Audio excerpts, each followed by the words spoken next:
विराट कोहली, रोहित शर्मा बहुत बड़े नाम है, उनको चाहने वाले भी बहुत लोग हैं। थोड़ी सी बैकग्राउंड अगर हम देखें तो इनका टीम में होना जो है ना वो एक इम्पैक्ट बहुत ज़्यादा डालता है। और अभी क्योंकि कोच तब्दील हुआ है, गौतम गंभीर जब से आए हैं उसके बाद अगर आप देखते हैं तो बांग्लादेश सीरीज़ तो बहुत शानदार गई, लेकिन उसके बाद सडनली न्यूजीलैंड वाला पैच, देन दिस ऑस्ट्रेलिया, और उसके बाद ऑस्ट्रेलिया टूर से पहले जो मीटिंग हुई जिसमें ये डिसाइड किया गया रोहित शर्मा, गौतम गंभीर एंड देन कि अगर ये बीजीटी हम हार जाते हैं तो फिर कोचिंग हमें किसके हवाले करनी है, तो कुछ इस किस्म के मामला भी चल रहे हैं।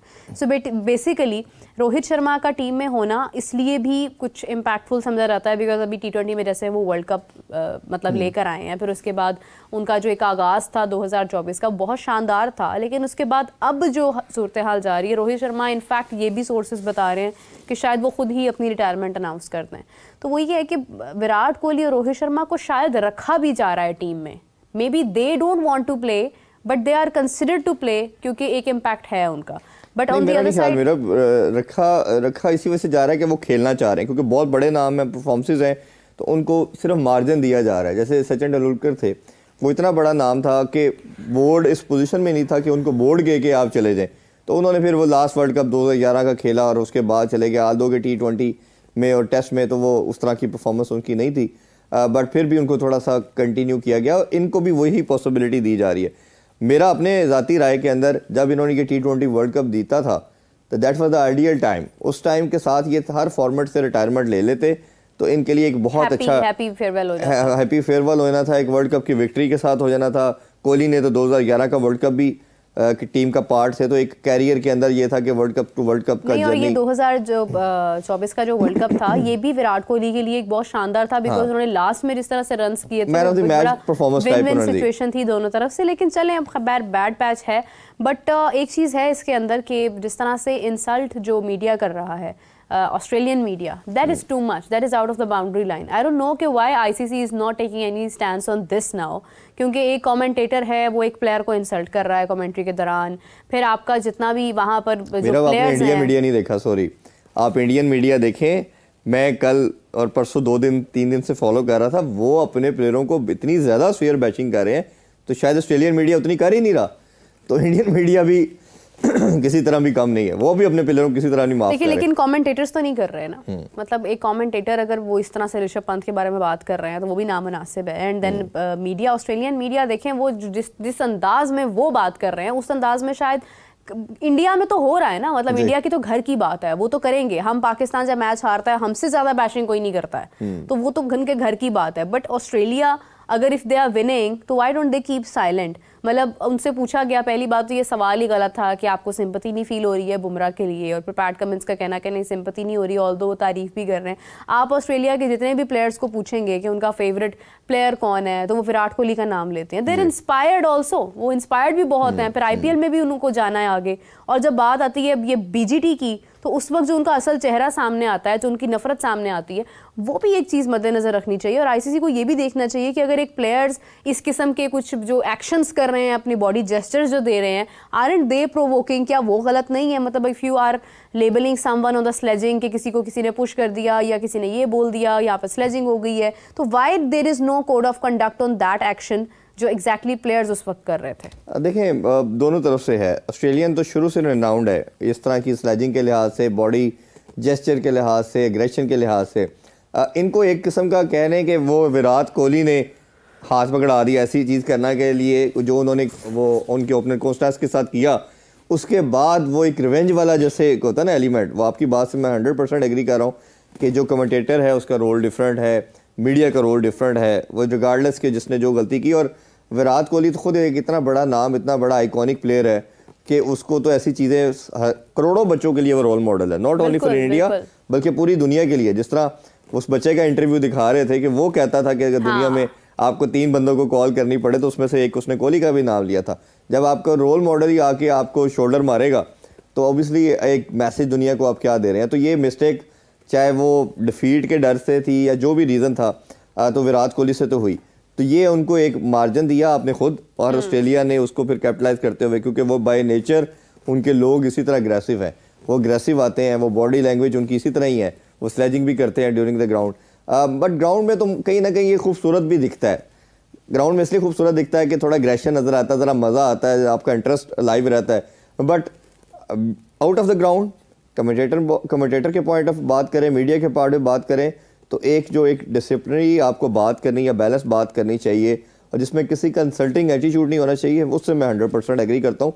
और ये किसी ना किसी सिविलाइज नेशन की भी सब ये उसी की निशानियाँ है कि आप एज ए कैसे चीज़ों को लेके चलते हैं, आप अपना अल्फाज से किसी की दिल आज़ारी तो नहीं कर रहे। हाँ। खैर हमारे कल्चर में तो थोड़ा हम कोशिश करते हैं, बट हमारा समहाउ मीडिया में तो चले हो जाता है, सोशल मीडिया पे तो हमारा भी यही समहाउ रवैया, कोशिश यही होती है कि हम एटलीस्ट जो किसी अगर क्रेडिबिलिटी वाली जगह पर बैठकर बात कर रहे हैं तो हम तज़हीक ना करें, हम इस्लाह ही करें जितनी हम कर सकते हैं। और मेरे ख्याल से खिलाड़ी खुद अपना बहुत बड़ा साइकेट्रिस्ट होता है, वो खुद जानता है कि वो कहाँ गलती कर रहा है। जैसे विराट कोहली से मिस्टेक हुई तो मैंने देखा गवास्कर ने का उनका स्टेटमेंट थी कि ये बड़ी गलत हरकत थी। रवि शास्त्री का मैं उसी कमेंट्री के दौरान उन्होंने जब मैं पोस्ट मैच डिस्कशन उनके साथ हुई, जस्टिन लैंगर बैठे थे उनके साथ, उसने कहा जी मैं एक्सपेक्ट ही नहीं कर सकता, जितना मैं ऑलमोस्ट 15-16 साल से इसको जानता हूँ, कोहली को तो ऐसी हरकत ये कर देगा।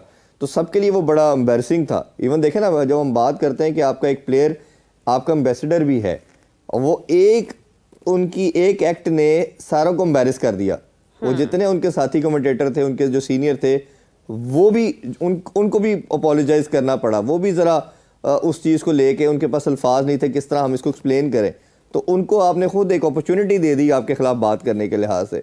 तो ये एक दुनिया के लिए भी मैसेज है कि आपके जितने प्लेयर हैं, जितने भी बच्चे कल को आते हैं क्रिकेट के अंदर कुछ अचीव करते हैं, तो उनको फिर मैं इसमें आइडियल देना चाहूँगा नाम, इसमें तेंदुलकर का आप ले सकते हैं, आप ब्रायन लारा का ले सकते हैं। आप ये ऐसे प्लेयर थे जिन्होंने दुनिया में वो परफॉर्मेंसेस दी जो शायद तो दुनिया में किसी प्लेयर ने नहीं दी। आप इनका कंडक्ट देखें, सहवाग के भी चले बिट्स एंड पीसेस में, शुएब अख्तर के साथ लड़ाइयाँ हैं, ऐसे मामलात हैं, बट आपको एक सिंगल ऐसा एक्ट नज़र नहीं आएगा ब्रायन लारा का या सचिन तेंदुलकर का जिसमें आपको लगा हो क्या इनके एग्रेशन नहीं आए, इनको क्या नहीं बोला गया। वसीम भाई, वकार भाई, शुएब भाई बताते हैं हमने क्या क्या नहीं कहा इसको, लेकिन वो जिस तरह चीज़ों को कोप अप करते थे, लेके चलते थे, क्या वो नहीं हारते थे? वो ज़्यादा हारते थे। तो ये कई दफ़ा आपको अगेन मैं वही कहूँगा कि आपको पाकिस्तान के साथ मैचेस खेले हुए हैं, बड़े बहुत ज़्यादा खेले और रेगुलर खेलते थे। अच्छा, महेंद्र सिंह धोनी का पर्सनली जो वो उसका सबसे बड़ा बहुत एग्जैक्टली शानदार था। और धोनी से बड़ा प्लेयर ना सब कॉन्टिनेंट ने को प्रोड्यूस किया, उससे बड़ा प्लेयर अगर मैं पाकिस्तान की हिस्ट्री में देखता हूँ तो हमें ओबियसली खान साहब नज़र आते हैं कि जो गेम अवेयरनेस के लिहाज से जिस तरह उन्होंने टीम बिल्ड की, एक टीम का कंडक्ट बनाया। इसी तरह जब भारत की बात करते हैं तो भारत अगर जो भी क्रिकेट में अचीव किया है, अगर एक बंदा उनके सिस्टम से आउट कर दिया जाए, MS धोनी, तो भारत के पास तो बड़े से बड़े नाम आए वो नहीं लेके आए। आप उसका कंडक्ट देखें, चाहे विद इन टीम या आउटसाइड द टीम, किसी प्लेयर के साथ उसने किसी जगह पे भी, चाहे वो जीत रहा है उसने बुरा एटीट्यूड नहीं रखा, जहाँ वो हार रहा है तो उसने किसी अपने दूसरी टीम के साथ एग्रेशन शो नहीं किया। और मुझे तो ये मेरा बड़ी, मैं कहता हूँ इंडिया की सबसे इंतहाई बड़ी बदकिस्मती है जिस तरह उनको कप्तानी से हटाया गया। और ड्यूरिंग लास्ट सीरीज़ जो हो रही थी ऑस्ट्रेलिया की और इनकी, तो उसमें उनको ड्यूरिंग सीरीज़ हटा के उन्होंने विराट कोहली को बना दिया। उनको लगता था कहीं ना कहीं कि हमारी जितनी विक्ट्रीज हमें मिल रही है ये विराट कोहली की वजह से मिल रही है। आज 2 के रन्स तो विराट कर रहा था, लेकिन पीछे जो एक कैप्टन था, हाथ था वो कैप्टन का था। ये उन्होंने गलती की हमारी तरह। जिस तरह हमने सरफराज को हटाया और बाबर को बनाया, हमें लगा कि हम भी यही करते हैं जैसे इंडिया ने किया। तो दोनों कंट्रीज ने सेम मिस्टेक की, उन्होंने उसको हटा के, धोनी को हटा के, हमने सरफराज को हटा के और अपने बेस्ट बैटर को कप्तान बना दिया।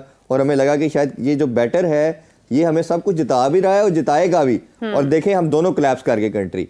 बट मुझे ये समझ नहीं आ रही कि जिस तरह का धोनी जैसा बंदा जिसका ब्रेन था, आपके सिस्टम का पार्ट क्यों नहीं है? देख लें वो बोर्ड में किसी पोजीशन पे नहीं है, वो टीम के अंदर किसी सिस्टम पे नहीं है, उसको तो आपका स्ट्रेट वे जैसे ही वो कप्तानी से आपको हटाया था उसको किसी ना किसी रोल में ले आना चाहिए था। जैसे आपने ड्रेविड को दिया, ड्रेविड जैसे छोड़ा वो अंडर 19 की कप्तानी के लिए आगे 10-12 साल उन्होंने उधर, ये सारे बच्चे उनके तैयार किए हुए हैं, जितने लड़के अभी टीम में खेल रहे हैं ये सब राहुल ड्रेविड ने तैयार किए। अच्छा, उन्होंने उनके साथ क्या किया? उन्होंने आपको वर्ल्ड कप जिताया, आपने हटा के अपने पॉलिटिकल वो रीजन की वजह से, एफिलिएशन की वजह से गौतम गंभीर को लगा दिया। तो जो हम अपने सिस्टम में ब्लंडर करते हैं, मिस्टेक करते हैं, सिमिलरली लाइकवाइज भारत भी अपने कंट्री में कर रहा है। तो धोनी के सिस्टम में ना आना इससे बड़ा क्राइम नहीं है उनकी क्रिकेट के लिए। ये शायद मुझे लगता है जो डिजास्टर कहीं ना कहीं उनके क्रिकेट में आ रहा है, इसी वजह से है कि जो राइट पर्सन वो राइट जॉब हम बात करते हैं वो नहीं किया जाता।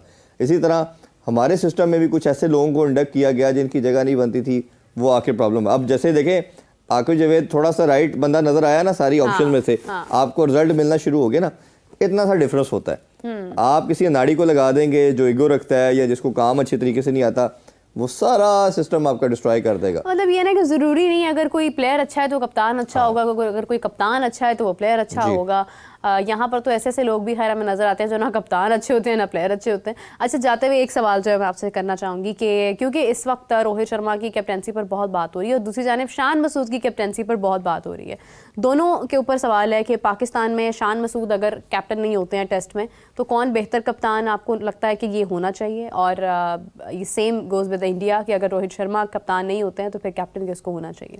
पाकिस्तान में तो बड़ा सिंपल है जी, आपको मोहम्मद रिजवान मेरा ख्याल है straight away even in the test. जी यस ऑफ कोर्स, आपके ऑप्शन ही कोई नहीं है आपके पास। तो रिजवान ने ओडीआई में प्रूव कर दी है, और मैं जिस तरह पहले बात कर रहा था हैविंग सेड दैट कि रिजवान को तो आपको खुद सोचना चाहिए, अपने आप को लिमिटाइज कर ले टेस्ट और ओडीआई के लिए। T20 तो उनको छोड़ देना चाहिए, उसमें तो दोनों टेस्ट मैच, दोनों जो T20 हम हारे रिजवान की वजह से हारे। तो जो परफॉर्मेंस उनकी ओडीआई टेस्ट में है बहुत शानदार है, वो कप्तान भी बने, पाकिस्तान को भी फ़ायदा होगा, उनके लिए भी बहुत फ़ायदेमंद है। तो पाकिस्तान में तो मसला नहीं है। इंडिया में मेरा ख्याल है कि आपके पास जो ऑप्शन बचती है वो मेरा ख्याल है पैंट की तरफ जाएंगे, क्योंकि हाँ उसने जो उनकी आईपीएल में भी विकेट्स अच्छी कप्तानी की है, कुछ उनकी परफॉर्मेंसेस भी अच्छी रही हैं, क्योंकि उसके अलावा केएल राहुल है, केएल राहुल की अपनी जगह टीम में नहीं बन रही, कई अच्छा परफॉर्म करते हैं, बिट्स एंड पीसीस में परफॉर्मेंस है। तो इंडिया तो मेरा ख्याल है इस ऑप्शन के लिए ज़्यादा जोर देगा और गौर भी कर रहा होगा किस ऑप्शन की तरफ जाना है। अदरवाइज बुमराह का है, बुमराह को मेक शिफ्ट के लिए बना सकते हैं। बुमराह का कैरियर भी शायद मुझे नहीं 2-3 साल से ज़्यादा लगता। भारत एक चीज़ करता है कि वो कैप्टन हमारी तरह नहीं बना रहा। अब आपने देखें कि गंगुली का जो टेन्योर था वो 5-6-7 साल का था, और इसी तरह आप देखें कि फिर उसके बाद जब धोनी आए तो धोनी ने कम से कम 11 साल लंबी कप्तानी की। ठीक है, इसी तरह अब अगर वो करते हैं तो मेरा ख्याल है कि वो शर्मा भी उनके 6-7 साल कर गए हैं। अगर बुमराह वैसे तो आइडियल कैंडिडेट है होना, अभी ये तो सीरीज भी उसी को करनी चाहिए थी, लेकिन बुमराह का मुझे फ्यूचर ज़्यादा लंबा नज़र नहीं आ रहा। 2-2.5 साल से ज़्यादा उनका कैरियर है नहीं है। हाँ ये ज़रूर कर सकता है अगेन कि बुमराह को बना के आप साथ पैरेलल बनाए। मुझे तो कहीं ना कहीं लगता है कि उनके सिस्टम ने एक और प्लेयर के साथ बहुत बड़ी ज़्यादती की और शायद उसी भेंट चढ़ गया, वो है आपका हार्दिक पांड्या। अगर इस टीम के अंदर हार्दिक पांड्या होता, मैं आपको रिटर्न देता हूं कि इंडिया ये मैचेस ना हारता। और आप देखें कि उसका भी चलें। अब अगेन उनके पास तो यही जस्टिफिकेशन होगी जी एटीट्यूड का मसला है, फलाना नहीं है, नहीं, लेकिन वाकई एटीट्यूड ही काम आना था यहाँ। लेकिन आप देखें T20 वर्ल्ड कप उसने जिताया ठीक है, उसने उसकी जितनी परफॉर्मेंस हार्दिक पांड्या की है 6-7वें नंबर पे आके, not with the batting, bowling में भी, इवन फाइनल के अंदर भी जिस तरह उसने आके बुमराह के साथ स्पेल किया था, आखिरी ओवर और थर्ड लास्ट ओवर किया था, वो शानदार था। उसमें उसने आउट भी करके दिए, विकेट्स, रन्स भी रोके। तो आपको वैसे फ्यूचर कैप्टन तो बेस्ट वही था। तो ये मेरा ख्याल है कि भारत ने भी सेम वही मिस्टेक की है, उसके साथ कैरी करते तो वो अच्छा हो सकता था। बिल्कुल सही।